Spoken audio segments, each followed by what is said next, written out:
Hello दोस्तों, मैं चित्रांशु चतुर्वेदी एक बार फिर आपका स्वागत करता हूं आपके अपने YouTube channel crazy agro tricks career maker में। यार, इस पे हमने पहले वीडियो में आपसे बात की थी कि फिजिक्स क्या है व इनके फादर क्या है और उन्हें किन शाखाओं में बांटा गया है।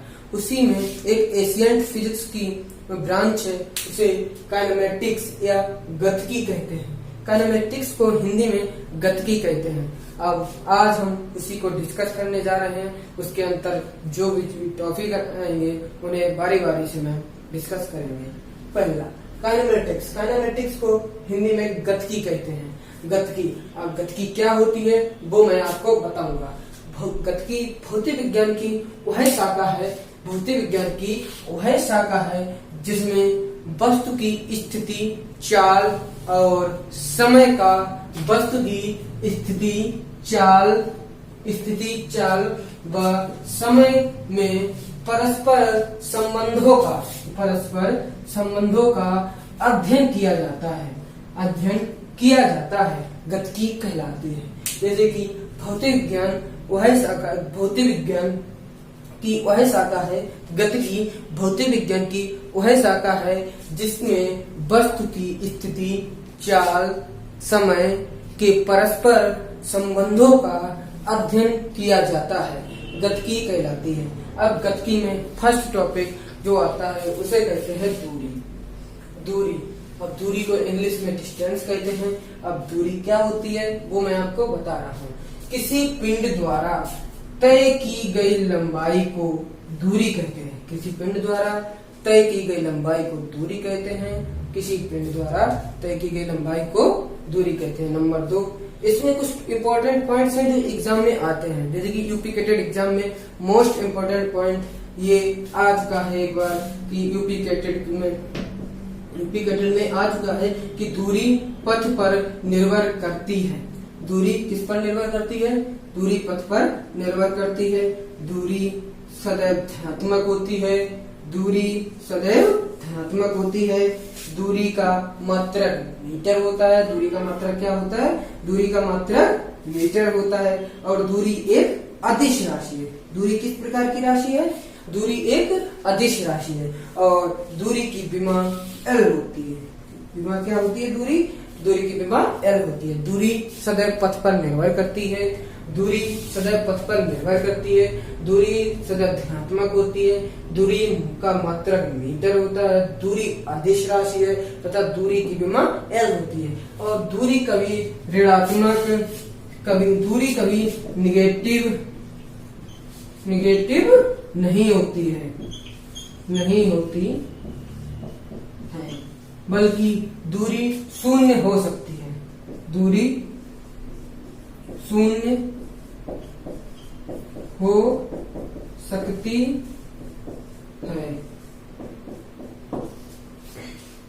दूरी शून्य हो सकती है। तो दोस्तों, मैंने आपको दूरी के बारे में बताया। अब गतिकी का दूसरा पॉइंट है विस्थापन। अब विस्थापन किसे कहते हैं वो मैं आपको बता रहा हूँ। विस्थापन को इंग्लिश में डिस्प्लेसमेंट कहते हैं। में कहते हैं और इसकी परिभाषा क्या है वो आप सुनिएगा। किसी वस्तु द्वारा चली गई अंतिम व प्रारंभिक स्थिति के मध्य की न्यूनतम दूरी को विस्थापन कहते हैं।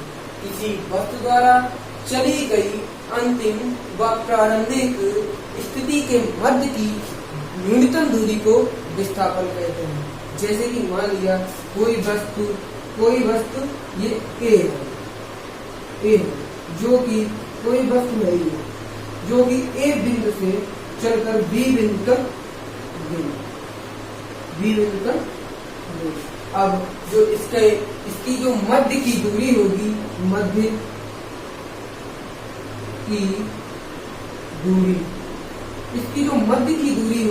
वही इसका क्या होगा? विस्थापन। और मध्य की न्यूनतम दूरी देखी जाएगी, ना कि मध्य की दूरी। दोनों पॉइंटों की मध्य की न्यूनतम दूरी देखी जाएगी। जैसे कि अब विस्थापन के जो कुछ पॉइंट हैं जो यूपी कैटेड एग्जाम के लिए इम्पोर्टेंट हैं और जो आ भी चुके हैं, जैसे कि पहला पॉइंट है कि ऐसी कौन सी राशि है जो पथ पर निर्भर नहीं करती। एक आ जाएगा दूरी, एक आ जाएगा विस्थापन, दूसरे में आ जाएगा दोनों ए एंड बी। पहला ऑप्शन दे देंगे दूरी, दूसरा दे देंगे विस्थापन डिस्प्लेसमेंट, और तीसरा दे देंगे ए एंड बी, और चौथा ऑप्शन दे देंगे नॉन ऑफ बी। तो इसमें कौन सा सही होगा, क्योंकि इसमें जो विस्थापन है वो पथ पर निर्भर नहीं करता और दूरी है वो पथ पर निर्भर करती है। और ए एंड बी ये भी गलत हो जाएगा, ये भी गलत। इसमें क्या हो जाएगा, विस्थापन जो है वो पथ पर निर्भर नहीं करता। ये अगर विस्थापन पथ पर निर्भर नहीं करता है, विस्थापन किस पर निर्भर नहीं करता, पथ पर निर्भर नहीं करता है। नंबर 2, विस्थापन धनात्मक होता है व शून्य हो सकता है। नंबर 2, विस्थापन धनात्मक व शून्य हो सकता है। नंबर 3, इसका मात्रक मीटर होता है। क्या होता है, इसका मात्रक मीटर होता है। विस्थापन का मात्रक क्या होता है, विस्थापन का मात्रक मीटर होता है। और विस्थापन एक सदिश राशि है। विस्थापन किस प्रकार की राशि है, सदिश राशि है। ये क्वेश्चन 2017 के यूपी कैडर में आ चुका है कि विस्थापन किस प्रकार की राशि है, तो हम कहेंगे विस्थापन सदिश राशि है। और इसमें ये क्वेश्चन जो है विस्थापन पथ पर निर्भर नहीं करता है, ये 2018 में आया था। ये क्वेश्चन कब आया था, 2018 में आया था। लगभग इस टॉपिक से क्वेश्चन पूछा जाता है। और लास्ट में जो सबसे इम्पोर्टेंट है कि विस्थापन की विमा क्या होती है, तो हम आपको बताएंगे कि विस्थापन की विमा L होती है। जो दूरी की विमा होगी वही विस्थापन की विमा होगी, क्योंकि दूरी का मात्रक भी मीटर होता है और विस्थापन का मात्रक भी मीटर होता है। अब हम विस्थापन के कुछ न्यूमेरिकल आपको करा दें, जैसे कि चलो अब मैं आपको विस्थापन और दूरी का न्यूमेरिकल बताऊंगा कि विस्थापन कैसे निकाला जाता है या दूरी कैसे निकाली जाती है। जैसे कि हमने माना कोई वस्तु ए बिंदु से बी बिंदु तक दूरी तय की, उसमें कितनी दूरी थी, हम लिख सकते हैं 3 मीटर, तथा बी बिंदु से सी बिंदु तक दूरी तय की। अब ये कितनी दूरी तय की, 4 मीटर। अब हमको इसमें क्या निकालना है, डिस्प्लेसमेंट निकालना है।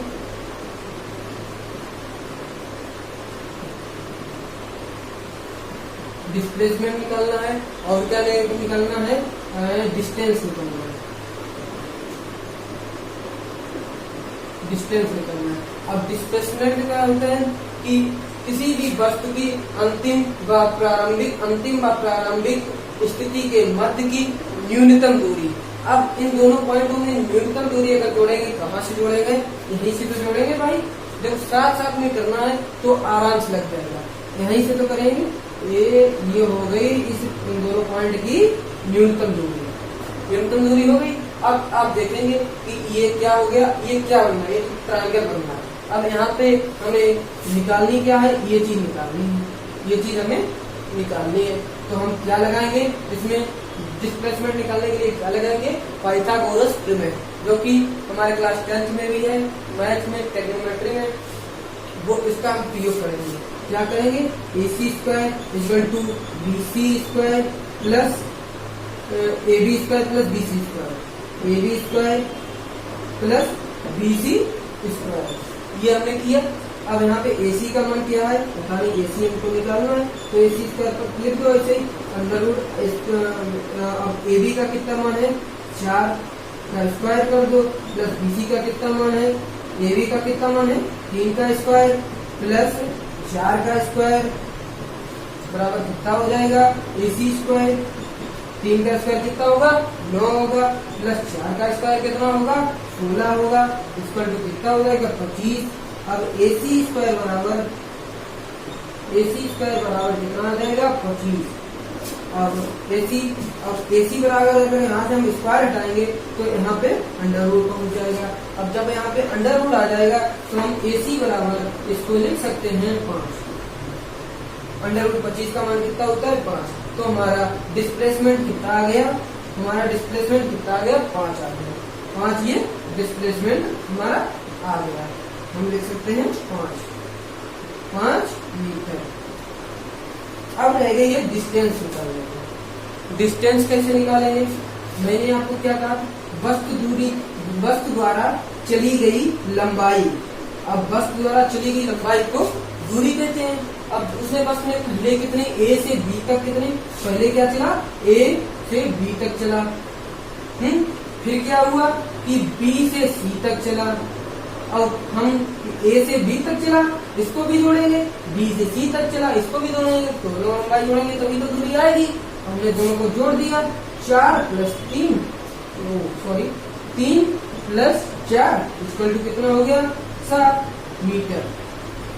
दूरी कितनी हो गई, 7 मीटर। ऐसे ही अब हम एक नेक्स्ट न्यूमेरिकल लगाते हैं जिससे आपको और क्लियर हो जाएगा। इसको इरेज कर दे रहे हैं, जिसने नोट ना किया हो वो वीडियो पुश करके नोट कर लें। चलो दूसरा न्यूमेरिकल मैं बता रहा हूँ। एक वस्तु है जो 3 मीटर चली है, फिर राइट साइड 5 मीटर का सफर उसने तय किया, फिर लेफ्ट साइड 2 मीटर का सफर तय किया गया, फिर राइट चली है 3 मीटर, फिर अप हो गई है कितना पूरा है, 2 मीटर। अब आप इसमें बताएंगे कि दूरी कितनी है।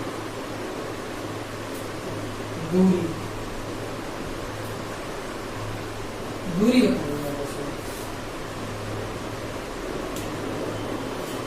दूरी बताइए। तो ये पॉइंट ए में डाल दिया, ये बी डाल दी, सी बी ई एफ, इतने मोड इसने लिए। अब इसमें हम दूरी कैसे निकालेंगे? मैंने आपको बताया वस्तु द्वारा चली गई लंबाई को दूरी कहते हैं।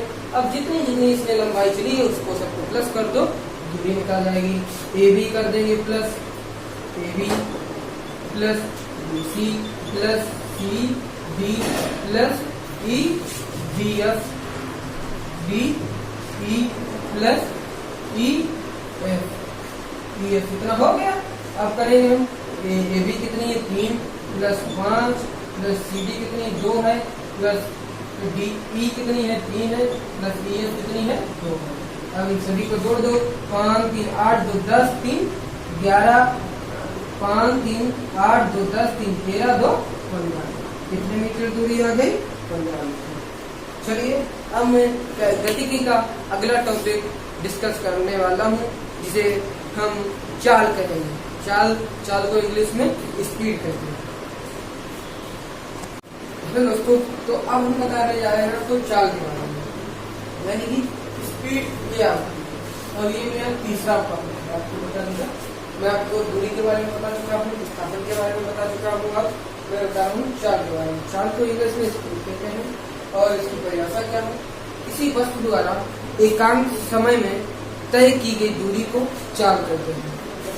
किसी वस्तु द्वारा जब एकांक समय में कुछ समय लगेगा और दूरी तय करेंगे, समय के साथ दूरी तय करेंगे, दूरी चली गई दूरी को चाल कहते हैं।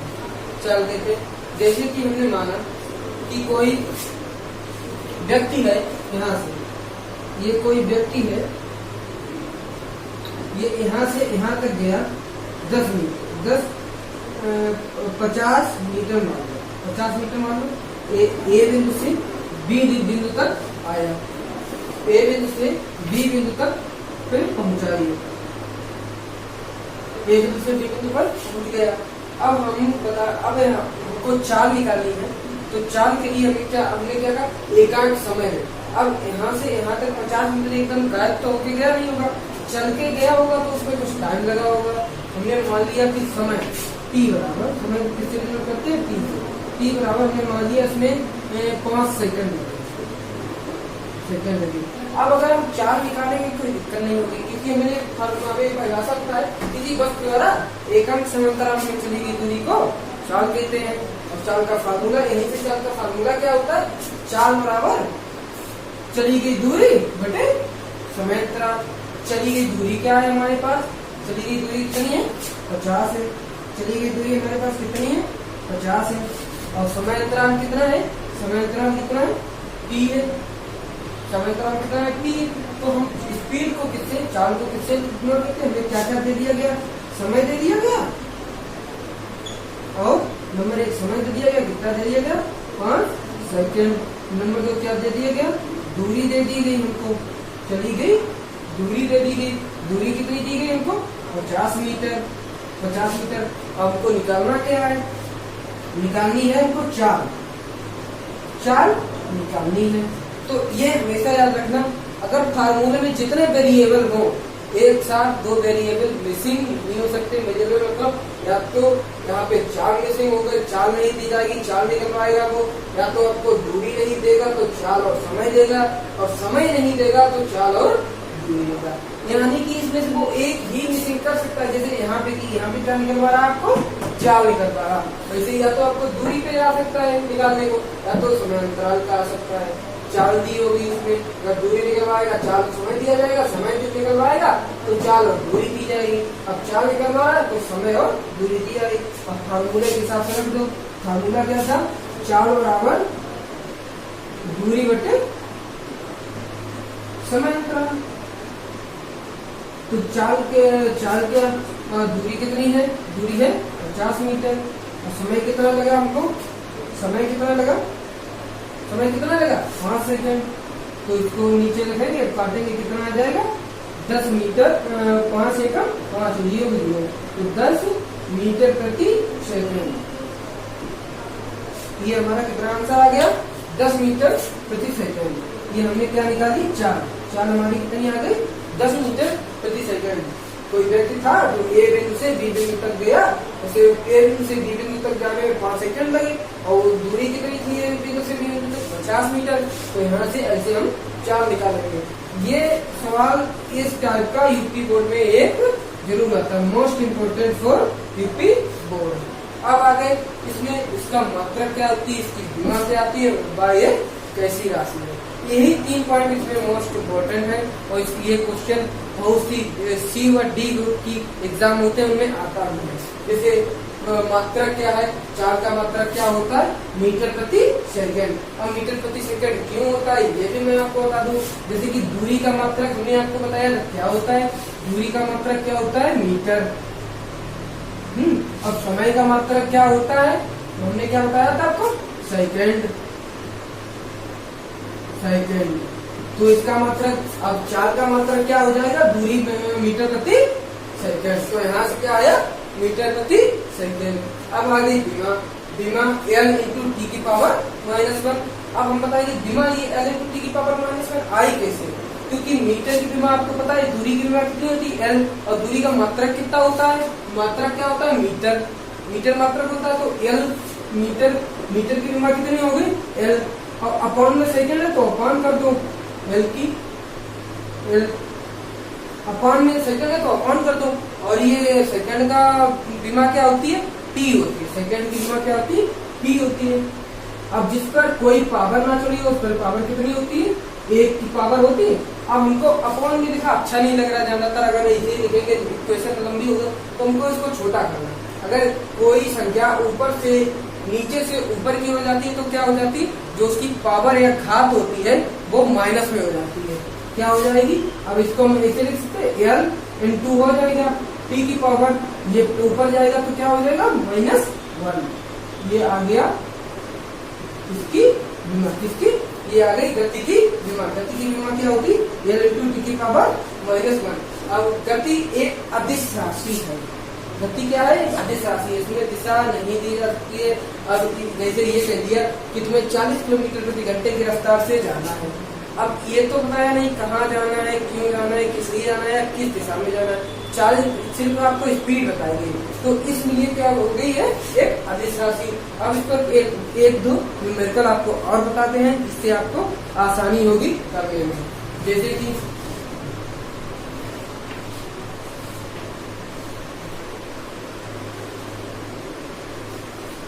न्यूमेरिकल आपको बताते हैं, यदि कोई बस, यदि कोई व्यक्ति यहीं से लिखना शुरू करते हैं।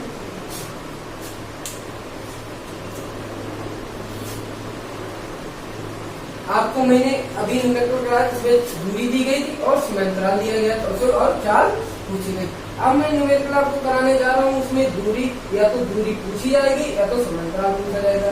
चलिए देखते हैं। कोई कार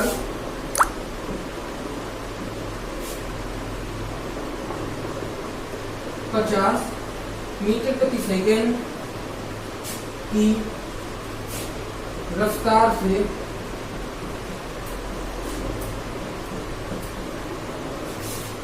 10 सेकेंड के लिए दौड़ी।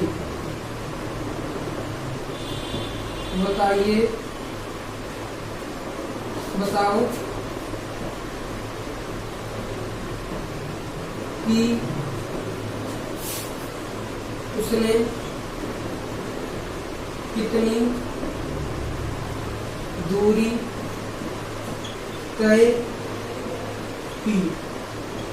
आपके सामने सवाल है कि एक कार है, एक कार क्या है, एक कार है जो 50 मीटर प्रति सेकंड की रफ्तार से दौड़ी और कितनी देर तक के लिए दौड़ी, कितनी देर के लिए दौड़ी, 10 सेकंड के लिए।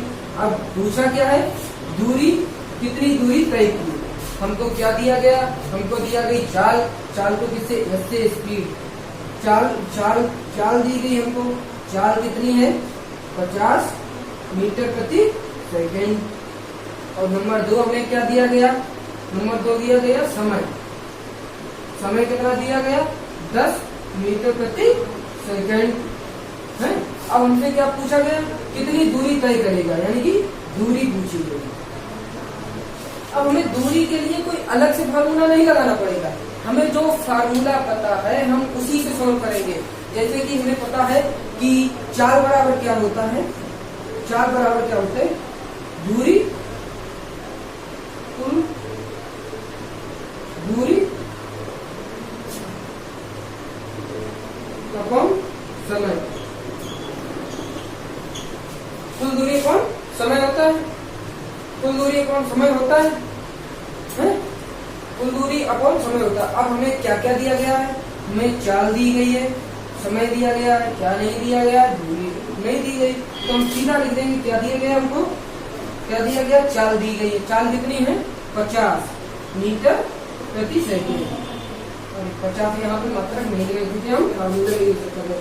क्या लिखे 50 मीटर, 50 दी गई दूरी, इधर बोर्ड करने मारा 50 दिया गया। अब हमें दूरी का कितनी दी गई, दूरी नहीं दी गई, तो दूरी को हम एक्स मान लेंगे, क्या मान लिया हमने एक्स। अब समय दिया गया, बना रंगे कुल दूरी,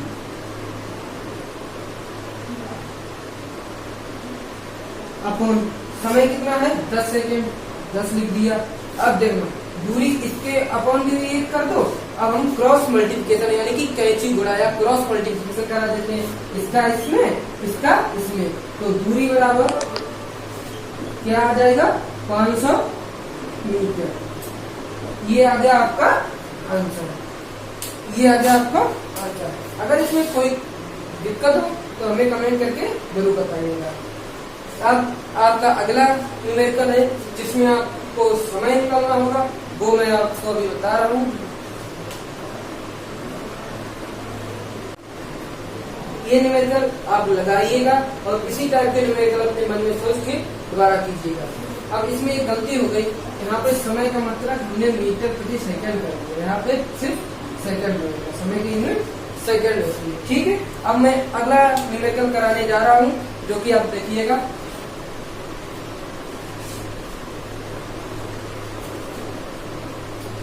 ये सभी न्यूमेरिकल बहुत ही इम्पोर्टेंट है, आप अपनी बुक से लगाइएगा। जो भी न्यूमेरिकल ना लगे वो हमें कमेंट सेशन में बताइएगा। आपका कोई भी गति या काइनेमेटिक्स से, गतिकी से इम्पोर्टेंट रिलेटेड कोई भी क्वेश्चन होगा उसको सॉल्व करवाया जाएगा। अब लिख सकते हैं तीसरा न्यूमेरिकल की किसी व्यक्ति को लिख सकते हैं, किसी व्यक्ति को 55 मीटर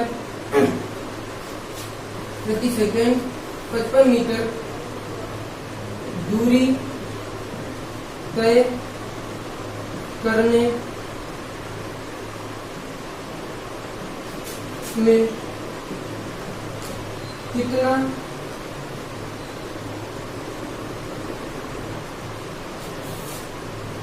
समय लगेगा जब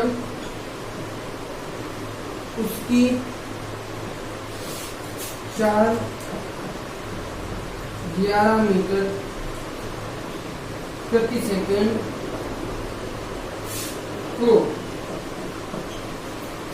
आप ये क्वेश्चन आप सॉल्व करेंगे, किसी व्यक्ति को 55 मीटर दूरी तय करने में कितना समय लगेगा जब उसकी चाल 11 मीटर प्रति सेकेंड हो। अब हमें क्या दिया गया, दूरी दे दी गई, दूरी कितनी है 55 मीटर, और क्या दे दिया गई, चाल दे दी गई, चाल कितनी है 11 मीटर प्रति सेकेंड। अब हमको क्या निकालना है, हमको निकालना है समय। क्या निकालना है हमको, समय। समय को क्वेश्चन मार्क कर दो।